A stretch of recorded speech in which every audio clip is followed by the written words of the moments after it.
Thorn Eldridge strode through the gates of the elite school with an air of smug confidence.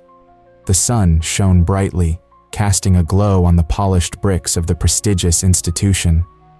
He walked with his group of wealthy friends, each of them laughing and joking, their voices a chorus of privilege. Thorn's laughter rang out the loudest, a sharp sound that cut through the chatter of students around them. He glanced at a cluster of less fortunate students gathered at a nearby table, their clothes worn and shoes scuffed. "What a joke," Thorn scoffed, his eyes narrowing. "Look at them. Do they even belong here?" He turned to his friends, who erupted in laughter, their amusement feeding off his ridicule. "I mean, those shoes, they look like they've been through a war." Across the cafeteria, Marisol Vega sat quietly at her table, her worn-out shoes hidden beneath her chair. She felt the heat rise in her cheeks as Thorn's laughter echoed in her ears. Yet, she kept her head high, determined not to let him see the hurt in her eyes. Instead, she focused on the book in her hands, the pages filled with dreams of better days, far away from judgment and cruelty. Inside, Marisol was a storm of emotions. How could someone be so cruel? She took a deep breath and reminded herself of her purpose. "I won't let him get to me," she whispered to herself. "I have to rise above this." The stark contrast between Thorn and Marisol was palpable. While Thorn reveled in his wealth and status, Marisol fought daily against the weight of her family's struggles. She could almost feel the divide between them, a chasm created by privilege and hardship. Yet, something in her heart whispered that their fates were somehow intertwined. Thorn, oblivious to the turmoil he caused, continued to bask in the attention of his friends. "Did you see her face?" he chuckled, wiping a tear of laughter from the corner of his eye. "She looked like a deer caught in headlights." "Dude, you're brutal," one of his friends said, shaking his head with a grin. "But it's hilarious." As they moved through the cafeteria, Thorn felt invincible, wrapped in the warmth of his friends' laughter. He didn't notice how some of them exchanged glances, their smiles fading slightly as the laughter grew more pointed. A few began to question whether it was right to mock someone who struggled so visibly. Marisol, on the other hand, felt the weight of their laughter pressing down on her. She had heard the whispers and the laughter before, but this time felt different. This time, she felt a flicker of something stronger than sadness. It was determination. She would not let Thorn define her worth. "Just keep focusing on your studies, Marisol," she reminded herself. "You're here for a reason." At that moment, she made a silent vow to herself. She would not be a victim. As Thorn's laughter faded into the background, she opened her book and lost herself in its pages, imagining a future where she could shine, where she wouldn't have to hide her worn shoes or her family's struggles. The bell rang, signaling the end of lunch, and the students rose to leave. Thorn and his friends walked out, still laughing, still oblivious. But Marisol sat for a moment longer, her heart pounding with a mix of fear and hope. She would find her voice. She would rise above, and Thorn Eldridge would remember her name. In the halls, as they headed to their next classes, the divide between them felt more significant than ever. Yet, in that moment, both Thorn and Marisol were on the brink of change, unaware of the paths soon to cross in ways neither could foresee. Would they remain worlds apart, or was something bigger at play? The answers lay ahead, hidden in the unfolding story of their lives. Marisol Vega sat quietly in her small room, the sunlight streaming through the thin curtains. The walls were bare, except for a few pictures of her family. She could hear her mother in the kitchen, humming softly as she prepared breakfast. Despite their financial struggles, Marisol always felt a sense of warmth and love at home. Her mother worked long hours, yet she never complained.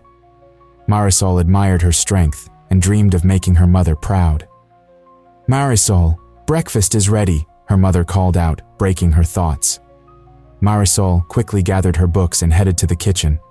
The table was modest, but it was filled with the delicious smell of eggs and toast. "Thanks, Mom," Marisol said, sitting down. Her mother smiled, her tired eyes brightening. "Have you thought about what you want to study today?" her mother asked, pouring a glass of orange juice. "Yes, I want to finish that math chapter and maybe read a little about history," Marisol replied, excitement filling her voice. She loved studying. It was her escape from the challenges of life. "You're going to do great things, Marisol. I believe in you," her mother said, her voice full of encouragement. Marisol felt her heart swell with determination. She promised herself to work hard and one day leave their struggles behind. At school, however, the atmosphere was different. Thorn Eldridge and his friends filled the cafeteria with laughter and mockery. They sat at their usual table, surrounded by expensive lunches and designer clothes. Thorn's voice boomed above the chatter, his confidence radiating as he pointed at Marisol across the room. "Look at her shoes," Thorn laughed, causing his friends to join in. "I didn't know they still made shoes like that. Maybe she should start a charity for her wardrobe." His laughter echoed, and Marisol felt a familiar pang in her chest. She tried to ignore him, focusing instead on her friends, but the words stung. She glanced down at her worn-out shoes, a reminder of her family's struggles. "Just ignore him," whispered her friend Elena, sitting beside her. "He's just a spoiled brat. You're doing better than he ever will." Marisol forced a smile, but inside she wrestled with her feelings. She had learned to stay composed, to rise above the cruelty. "I won't let him win," she thought, her determination growing. As lunchtime continued, Thorn's laughter filled the air, but he was unaware of the growing discontent among some of his friends. Jake, one of Thorn's closest companions, shifted uncomfortably in his seat. "Do you think that's really funny?" Jake asked, glancing at the other boys. "I mean, she's just trying to get by like everyone else." Thorn waved his hand dismissively. "Come on, Jake, it's just a joke. She doesn't belong here anyway." "Maybe, but we don't need to be mean about it," Jake replied, his voice low. "What if we were in her shoes?" Thorn frowned, but Jake's words lingered. It was a small crack in the armor of arrogance that Thorn wore. The laughter around him began to feel less secure, and for the first time, he noticed the discomfort in Jake's expression. Meanwhile, Marisol finished her lunch and headed to the library. It was her sanctuary. She loved the smell of books and the quietness that allowed her to think. She pulled out a history book, losing herself in stories of great leaders and their struggles. "Maybe one day," she whispered to herself, "I can make a difference too." As she read, a thought struck her. She could be more than just a student at this elite school. She could show others her worth, despite the mocking laughter of someone like Thorn Eldridge. Back in the cafeteria, Thorn continued his banter, yet the laughter felt hollow. A flicker of doubt crept into his mind. Was he really better than Marisol? Did his money and status truly define him? "Hey Thorn, maybe we should lay off her a bit," Jake suggested again, challenging him. "It's not cool." Thorn shrugged, trying to shake off the feeling. "Whatever, man. She's not my problem." But deep down, he felt the uneasiness grow. That day, as Marisol left the library, she held her head high. She would not let Thorn's arrogance define her. She was determined to find her strength, even if the world around her seemed against her. The seeds of change were being sown, and she could feel it in her heart. As the sun dipped low in the sky, casting a warm glow over the elite school, Thorn Eldridge walked the halls with his usual swagger. However, today felt different. He had overheard whispers about his father's impending scandal, a secret that threatened to shatter the perfect image his family had built. The pressure to maintain his family's reputation pressed heavily on his shoulders, and the laughter that usually came so easily to him felt distant. In the cafeteria, the usual buzz of chatter filled the air, but Thorn found it hard to focus on anything except the looming disaster. His friends gathered around him, their jokes and banter failing to lift his spirits. The weight of impending doom hung over him like a dark cloud. "Hey Thorn, what's up? You look like you've seen a ghost," Jake, one of his closest friends, said, nudging him playfully. Thorn forced a smile, but it didn't reach his eyes. "Just A lot on my mind, you know? Don't sweat it, man. Whatever it is, you'll handle it. Another friend chimed in, but Thorn could feel the cracks in his facade beginning to show. Meanwhile, Marisol Vega sat at a distant table, her usual quiet demeanor contrasting sharply with the chaos surrounding Thorn. She had been focused on her lunch, but her ears perked up when she caught snippets of conversation about Thorn's family troubles. The mention of his father's scandal made her stomach twist. As she listened, Marisol felt a flicker of empathy. Perhaps Thorn was not just a bully, perhaps he was a person struggling with his own demons. She glanced at him, noting the way his bravado faltered. The laughter of his friends felt hollow, and for the first time, she saw him not just as the arrogant rich kid, but as someone who might be hurting.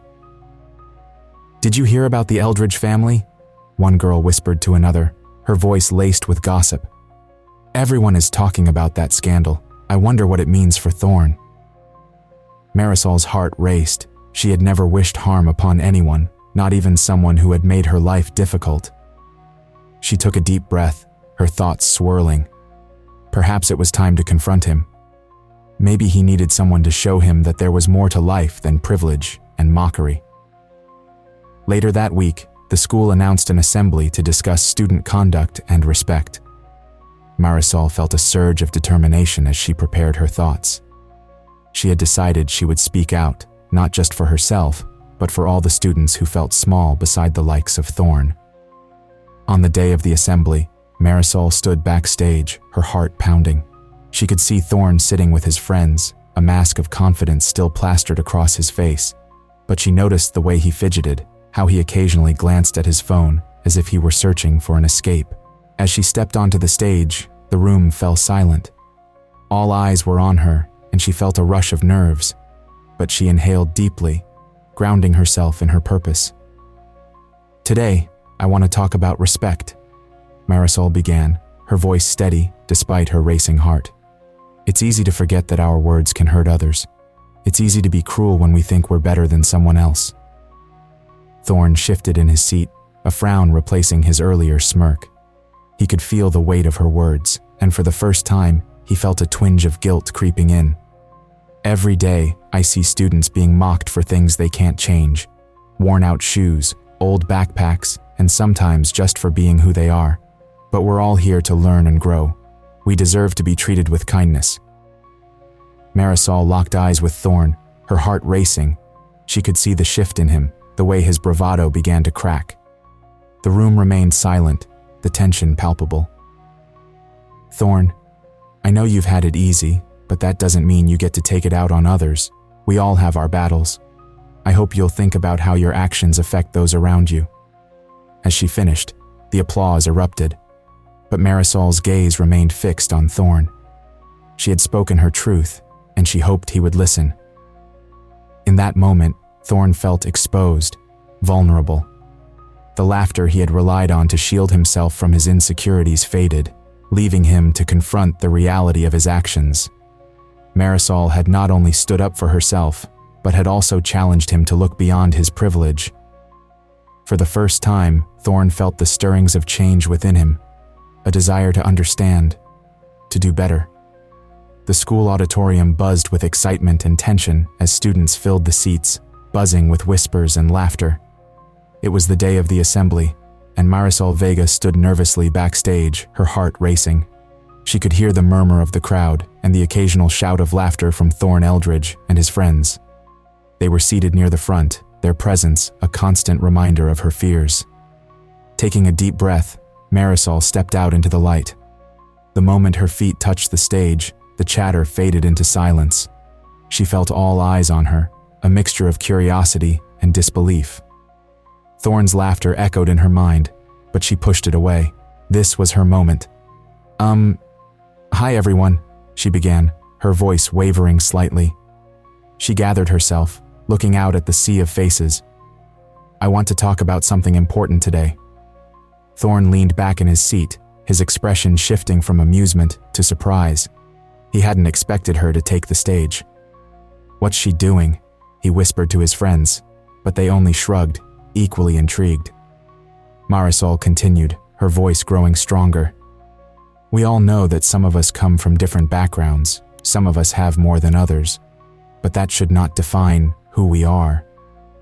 She could see the interest in her classmate's eyes.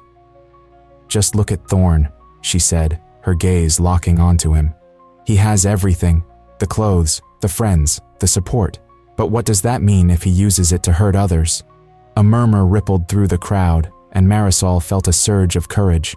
Thorn's face flushed. He shifted uncomfortably in his seat, his friends glancing at him with a mix of surprise and concern. "What's she talking about?" he mumbled, trying to regain his composure. "Let's be honest," Marisol continued, her voice rising above the whispers. "When you laugh at someone's worn-out shoes, it doesn't make you better. It just shows how little you care." The audience gasped, and Marisol could feel the weight of her words hanging in the air. As she spoke, she noticed the shift in the room. Students leaned in closer, some nodding in agreement. Marisol pressed on, feeling the emotional weight of her message. We should lift each other up, not tear each other down. Thorn's confidence wavered as he absorbed her words. Guilt washed over him, and he glanced at his friends, who now avoided his gaze. He felt exposed, as if Marisol had stripped away his armor. "Everyone deserves respect," Marisol said, her voice steady. "Even those who wear shoes that might not shine as bright." She took a deep breath, her heart pounding. "We need to show kindness, not just to those who fit in, but to everyone." The silence in the auditorium was thick. Thorn looked around, noticing the sympathy in the eyes of his classmates directed at Marisol. He felt a pang of vulnerability, a sensation he had never experienced before. When Marisol finished her speech, the auditorium erupted into applause. Students stood, clapping and cheering for her bravery. Marisol's heart swelled with pride and relief. She had done it. She had spoken her truth. As the applause faded, Thorn stood up, his mind racing. He felt isolated, standing amidst friends who seemed to drift away from him. "What just happened?" he whispered to himself, feeling a new, uncomfortable reality settling in. One of his friends turned to him, a look of disappointment on his face. "Dude, she made some good points. You need to think about how you treat people," he said softly, before walking away, leaving Thorn standing alone. The assembly ended, but the weight of Marisol's words lingered in the air. As students filed out of the auditorium, Thorn felt the distance between him and his friends widen. He stood there, grappling with a mix of shame and confusion, realizing he had to face the consequences of his actions. In that moment, Marisol caught his eye. She looked different, stronger, more confident. Thorn felt an urge to approach her, to say something, but the words caught in his throat. He turned away, burdened by the loneliness that enveloped him, the echoes of Marisol's voice still ringing in his ears. After the assembly, Thorn Eldridge found himself in a world that felt strangely empty. He walked through the hallways of the elite school, once filled with laughter and friends, but now he felt isolated. His usual group of wealthy companions had begun to drift away, their eyes avoiding his as if he carried a heavy burden. Thorn's heart raced as he reflected on the harsh words he had thrown at Marisol. "Why did I even say those things?" he muttered to himself, kicking a pebble along the polished floor. The echoes of his laughter from before rang in his ears, now sounding cruel and hollow. Meanwhile, Marisol Vega stood in the courtyard, a smile lighting up her face as her classmates gathered around her. They shared stories, and for the first time, she felt a sense of belonging. "You were amazing, Marisol," one girl exclaimed, her eyes shining with admiration. "You stood up to him like a hero." Marisol blushed, looking down at her worn-out shoes that once made her feel small. "I just spoke my truth," she replied softly, a wave of warmth spreading through her. She had never imagined that her words would resonate so deeply with others. The support from her peers made her heart swell with hope. As Thorn walked past the courtyard, he caught a glimpse of Marisol surrounded by her friends, the laughter and joy radiating from her. It stung. The jealousy mixed with regret twisted in his stomach. He remembered the moments he had made her feel small, the way he had mocked her, Could he ever change that? Just then, a former friend approached him. Oliver, once a close companion, had a serious look on his face. "Hey Thorn," he said, crossing his arms. "Can we talk?" "About what?" Thorn replied, trying to sound nonchalant, but his voice betrayed him with a hint of anxiety. "About you," Oliver said, his tone firm but not unkind. "You've been a jerk, man. What happened at the assembly? That wasn't cool." Thorn's expression hardened. "You're one to talk. You laughed along with me before." "I did," Oliver admitted, looking Thorn straight in the eye. "But I've been thinking, do you even realize how your words affect people? Marisol deserves better." Thorn felt a wave of guilt wash over him. "I know," he whispered, lowering his gaze. "I messed up."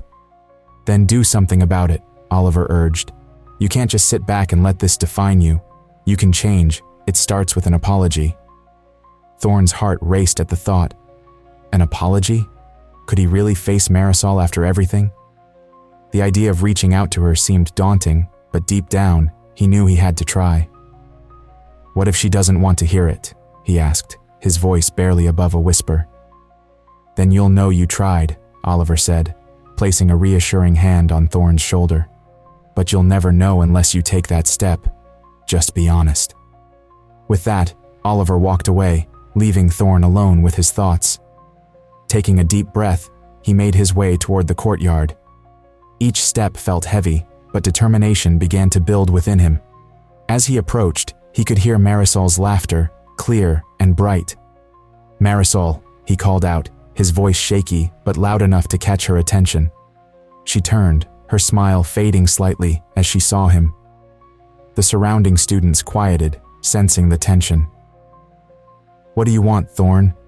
Marisol asked, her tone cautious but curious. I need to talk to you," he said, his heart pounding in his chest. "Can we step aside?" Marisol exchanged glances with her friends, who nodded encouragingly. She took a deep breath and walked over to him. "Fine, but make it quick." Thorn swallowed hard, his mouth dry. "I want to apologize. For everything. The way I treated you. It was wrong. You didn't deserve it." Marisol crossed her arms, still guarded. "Why should I believe you?" "Because I mean it," he replied earnestly, meeting her gaze. "I've been thinking a lot about my actions. I want to be better. I want to help, not hurt." She paused, studying his face for any sign of insincerity. "Actions speak louder than words, Thorn." "I know," he said, nodding. "I'll prove it to you. Just give me a chance. I want to make things right." Marisol's expression softened slightly, but she remained wary. "We'll see," she said, her voice steady. "But it won't be easy." "I'm ready for that," Thorn replied, a flicker of hope igniting within him. As they stood there, a new chapter began to unfold, one where redemption was possible. The road ahead would be challenging, but for the first time, Thorn felt a sense of purpose. The sun shone brightly the day Thorn Eldridge finally decided to approach Marisol Vega. The air buzzed with a mix of tension and hope as he spotted her sitting alone on a bench outside the school. His heart raced, and he felt the weight of his past mistakes heavy on his shoulders.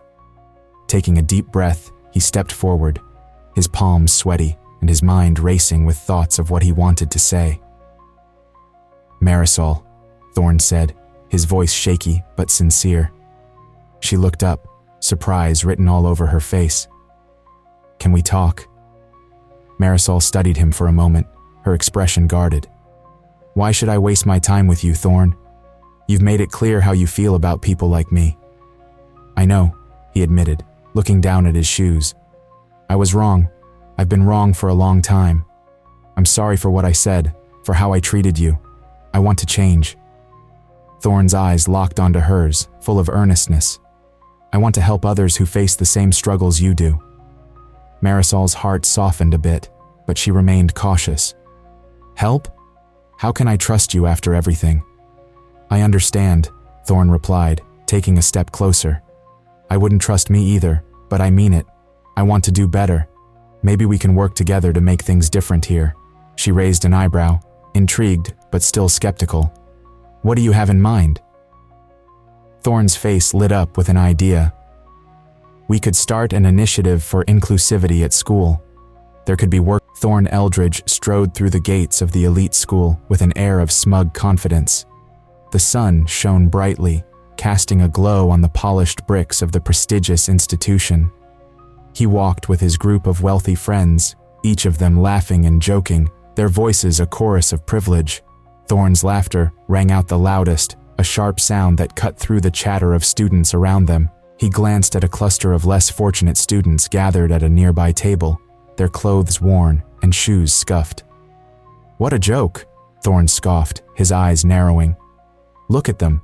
Do they even belong here?" He turned to his friends, who erupted in laughter, their amusement feeding off his ridicule. "I mean, those shoes, they look like they've been through a war." Across the cafeteria, Marisol Vega sat quietly at her table, her worn-out shoes hidden beneath her chair. She felt the heat rise in her cheeks as Thorn's laughter echoed in her ears. Yet, she kept her head high, determined not to let him see the hurt in her eyes. Instead, she focused on the book in her hands, the pages filled with dreams of better days, far away from judgment and cruelty.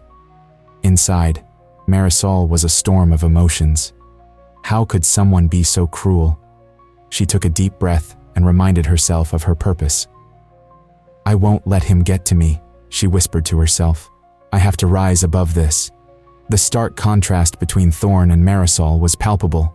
While Thorn reveled in his wealth and status, Marisol fought daily against the weight of her family's struggles.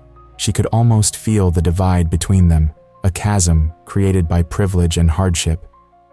Yet, something in her heart whispered that their fates were somehow intertwined. Thorn, oblivious to the turmoil he caused, continued to bask in the attention of his friends. "Did you see her face?" he chuckled, wiping a tear of laughter from the corner of his eye. "She looked like a deer caught in headlights." "Dude, you're brutal," one of his friends said, shaking his head with a grin. "But it's hilarious." As they moved through the cafeteria, Thorn felt invincible, wrapped in the warmth of his friends' laughter. He didn't notice how some of them exchanged glances, their smiles fading slightly as the laughter grew more pointed. A few began to question whether it was right to mock someone who struggled so visibly. Marisol, on the other hand, felt the weight of their laughter pressing down on her. She had heard the whispers and the laughter before, but this time felt different. This time, she felt a flicker of something stronger than sadness. It was determination. She would not let Thorn define her worth. "Just keep focusing on your studies, Marisol," she reminded herself. "You're here for a reason." At that moment, she made a silent vow to herself. She would not be a victim. As Thorn's laughter faded into the background, she opened her book and lost herself in its pages, imagining a future where she could shine, where she wouldn't have to hide her worn shoes or her family's struggles. The bell rang, signaling the end of lunch, and the students rose to leave. Thorn and his friends walked out, still laughing, still oblivious. But Marisol sat for a moment longer, her heart pounding with a mix of fear and hope.